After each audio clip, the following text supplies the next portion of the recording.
देखिए, ये चुनाव की प्रचार शुरू हो गए है। इसका मतलब ये है चुनाव प्रचार शुरू करने वाला है। और ये जो भतीजे जब चुनाव प्रचार करते हैं ना, उनके सारे जो इंतजामियात होते हैं, आम लोग खड़े खड़े भूखे पेट वही देखते रहते हैं। जब बंगाल में नौकरी नहीं है, कोई उद्योग नहीं है, जब बंगाल के लाखों की तादाद में प्रवासी मजदूरों भटक रहे हैं देश की कोने कोने में, तो भतीजे को लगा कि चलो इस बार एक यात्रा निकाले, लोगों को गुमराह करने की यात्रा। और ये भतीजे अकेले, इनके पीछे अगर फूफा न रहते ना, ये कहां छुप छुप के रहते थे। ये बुआ की ताकत पे ही ये भतीजा लड़खड़ा इधर उधर घूमते हैं। वो कह दे कि बुआ नहीं है मेरे साथ, मैं अकेले चले, तो आप देख पाओगे उनका ताकत। पीछे से खुद बुआ है।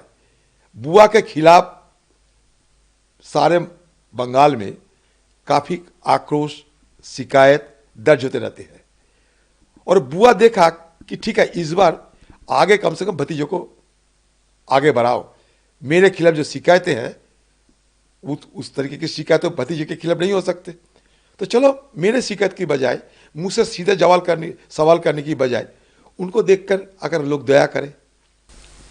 सर, देखते हैं आप इस चीज को कि आपने कहा था कि बंगाल में वोट की चोरी नहीं डकैती होती है, तो अब बीजेपी ने भी आपकी इस बात का संज्ञान लेते हुए ऑफिशियल डायस से बीजेपी भी कह रही थी कि इस बात से एक साथ चुनाव लड़ते हैं ये इंडिया अलायंस के लोग। हालांकि तथ्यात्मक तौर पे सीट शेयरिंग लोकसभा चुनाव में भी नहीं हुई थी, लेकिन एक सवाल जो है बीजेपी खड़ा कर रही है टीएमसी पे, और सहारा आपके बयान का भी लिया जा रहा है जिसमें वो कह रहे हैं कि आपकी तो वाकई स्थिति इतनी खराब है कि वहां चोरी नहीं डकैती होती है। देखिए, दो बातें हैं इसमें। बंगाल में और सारा चुनाव होते हैं, पंचायत चुनाव, नगरपालिका चुनाव, स्कूल की चुनाव, कॉलेज की चुनाव, समवाय की चुनाव, मतलब कोऑपरेटिव की चुनाव। कोई चुनाव में विपक्ष खड़ा नहीं हो पाते। पंचायत चुनाव में नामांकन नहीं भरने दिया जाते।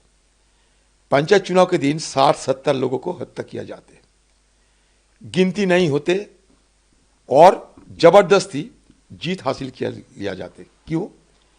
क्योंकि बंगाल में जो नगरपालिका चुनाव और पंचायत चुनाव होती है, उसका किसकी अगुवाई में? State election commission. State election commission किसकी इशारे पे चलते हैं? सूबे की सरकार की इशारे पे।